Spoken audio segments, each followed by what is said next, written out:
Hey guys, I hope everybody's doing well. I have got the theme for May for the Yes Oh Yes box.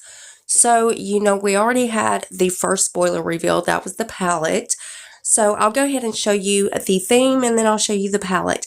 And make sure if you do get your first box, make sure to use code SelfTaught in all caps. That'll get you 10% off of your first box. That way I'll make a little bit and you guys get a percentage off. So it's a win-win for both of us. So first of all, you remember the palette. It is a Beauty Creations palette and I'll put it up here on the screen. I'll also put prices and stuff because I didn't bother to get any of this ready before I done this video because there's only one spoiler. And then of course the theme for May is 5 de Mayo. I believe that's how you say that. So anyways, guys, that is the end of this video. Make sure you turn on your notifications. That way you don't miss any spoilers. And also make sure you rate the video. Give it a thumbs up, thumbs down. Don't matter as long as YouTube sees that you're watching my videos. And also, guys, one more thing before you leave.